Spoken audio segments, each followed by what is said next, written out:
Hi guys, in this video I want to talk about one very uncomfortable aspect of social anxiety, which is excessive sweating, also known as hyperhidrosis. I'm sure you know exactly what I'm talking about. It's those huge sweat patches we have on our shirts for no apparent reason when it's not even especially hot. We have our hands on our desk and when we lift them up there are those puddles of sweat. We put our hands on a ring binder on the plastic envelope pages, we lift them up and the pages stick to our hands. We're embarrassed to shake hands in meetings or at work or wherever we may be because you know you're going to be giving the other person that horrible, uncomfortable, soppy, wet handshake. So these are all aspects of hyperhidrosis. I myself struggled with this very badly through my years of social anxiety, and it was often accompanied with my very excessive blushing reaction as well. So these two went together. So by all means check out my video on blushing as well. There'll be a number of things in this video which are also related to that video. For me, it wasn't just myself that struggled. My mother also always had social anxiety and she had a big problem with sweating. My brother also had social anxiety and he had very bad hyperhidrosis. And just a word of warning, he actually went ahead when he was 15 and had surgery without really trying to get to the root cause of the problem. He didn't know he had social anxiety. He didn't deal with any of the psychological aspects of it. He went straight down the surgical route. They operated and cut a nerve under his armpit and it actually affected his eye and gave him a slight squint. So I would be very careful about going ahead with any surgery or any medication before you've really checked out the underlying psychological causes of hyperhidrosis, this excessive sweating, because as far as I'm concerned and in my experience, so much of it, the majority of it, was psychological and not physical. If we don't get this problem addressed, it can be a real hindrance in life. You feel disgusting. Sweat isn't a particularly nice thing to have all over you or to be passing around to other people. So you feel extremely self-conscious in meetings when you can see you're getting sweaty, and this actually then increases the problem because you start to feel embarrassed about your sweating, which causes more sweating. It becomes a vicious cycle. As I said, the handshake problem is a huge one. It's disgusting for people and for yourself when you're having to introduce yourself, whether that's at any kind of networking event, any kind of meeting.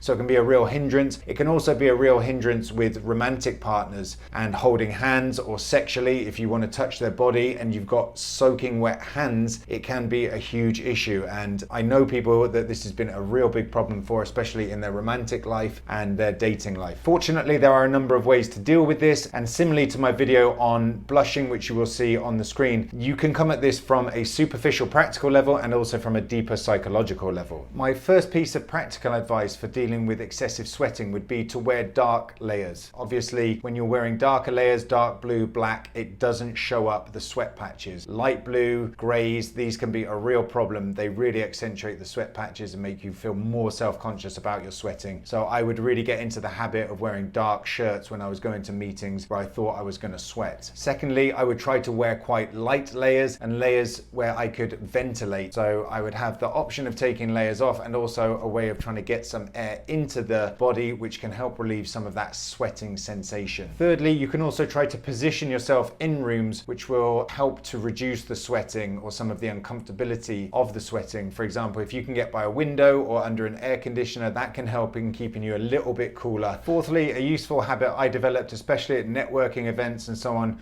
was to just wipe the hand on the back of your trousers and try to wear kind of sweat absorbent trousers, and often darker ones, so that you can wipe the back of your sweaty hand on your buttock very innocuously and surreptitiously so people can't really see it, and then you extend the hand for the handshake. And I found that that could be quite useful. It just became a kind of habitual behavior. I'd kind of had my hand on my hip, adopting a normal pose, would subtly wipe my hand and then shake the hand, and that can be very helpful in networking situations or work situations where you're shaking hands. On a related note to this, you can also keep a handkerchief in your pocket. One of the worst things I used to do was keep my hands in the pockets of my jacket. I remember being at an art exhibition and then I bumped into someone I knew. I had my hands in the pocket of a nylon jacket. I didn't realize how sweaty they were becoming because I was very nervous about being in a public space. I saw this person, went to give him a handshake, had no time or way to dry off my hand because I was wearing a nylon overcoat, and I gave him the most unbelievably wringing wet handshake, and there was this kind of moment of recognition where we looked at each other and was like, that is gross, right? My hand is soaking wet and we can both feel that, and I just wasn't in a position to do anything about it. So from that moment on, I found ways to be prepared for handshakes. Like I said, I would keep a handkerchief in my pocket so you can just grab grab onto that, get rid of some of that excessive sweat, and then extend your hand for the handshake. Another useful tactic that I developed was I would keep my hands off desks or off plastic folders and so on if I was at a meeting, because what I found is sometimes I would have an A4 ring binder open in front of me, I'd have my hands on it, and then when I went to lift up my hand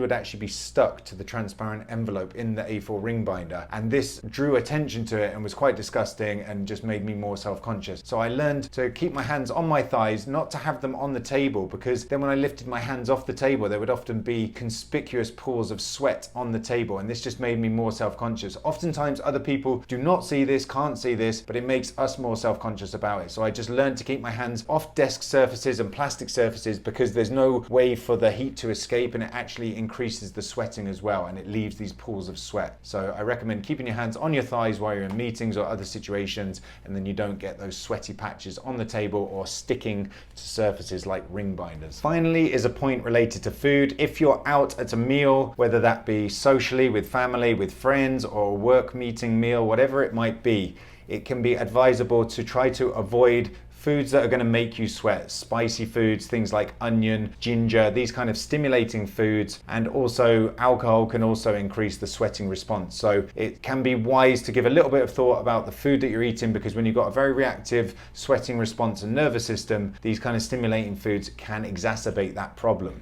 A final point on these practical measures is that there are medications and things that you can apply, like Odoban, which is like a roll-on deodorant which stops the sweating response. But this can have strange reactions for some people. I tried it myself, I did not get along with it, and I actually discontinued using it. But I have heard anecdotally from other sufferers who have used things like Odoban, and it stops these huge sweat patches forming under their arms and on their clothing under the arms. So you can try that out. So by all means, go ahead and have a look at Odoban and other roll-on medications that you can use to try and limit the sweating. Okay, so that's the superficial practical measures out the way. I believe they can be helpful, but as with all the stuff that I talk about in addressing social anxiety, this is kind of band-aid superficial stuff. It does not get to the root cause. I very much believe that social anxiety is rooted in the mind, and it expresses through these superficial physical manifestations. And yes, we can address them, but if you think that that's really going to solve your problems, then I'm afraid you are barking up the wrong tree. You have to go to the root of the problem, and we'll look at some of those deeper issues in this part of the video. So really, the sweating response is related to an overactive nervous system. I've talked about this in other videos. I would recommend learning some relaxation techniques, learning to lower the reactivity of your nervous system, whether it's through deep breathing, through yoga nidra, through stretching, all of these things. Just try to become more relaxed generally in your daily life. The second and most important aspect is that sweating is often related to shame, embarrassment, and this comes from thinking, what's going on in the mind. So you really need to address automatic negative thoughts that are bringing on the sweating and the worry and the panic, the low self-esteem. And I've talked about low self-esteem in other videos, and I'll put links on this page to those videos. You really need to get to the root psychological problems of what is causing the sweating. That might be feeling panicked in situations because you don't have the self-confidence or the self-esteem to believe that you can handle those situations. It might be nervousness and shame, which brings on the blushing, then the sweating. As I said, the blushing and the sweating often go together. You can also look at that. Do you have feelings of self-loathing? Are you sabotaging yourself, turning any kind of comment into something embarrassing and something directed towards yourself? So there are many ways to deal with this. Usually I recommend starting by getting some objectivity on the problem. Start writing out your mental processes. What are you doing? What are you saying to yourself? How are these thoughts coming up? Get some clarity on them first, and then you can see what you're dealing with, and then you can start addressing them. And I hope that you'll find stuff in my other videos useful for addressing some of those underlying causes. As with so much other stuff in social anxiety and with the blushing, you can expose yourself to this situation, and this will also harden your nervous system. If there are certain situations that you know make you sweat, put yourself gradually into more of those situations, because it will reduce this reaction in the nervous system. If it happens again and again and again, the body and the mind gradually learns that it's not useful to just keep reacting. It can't react with the same level of intensity because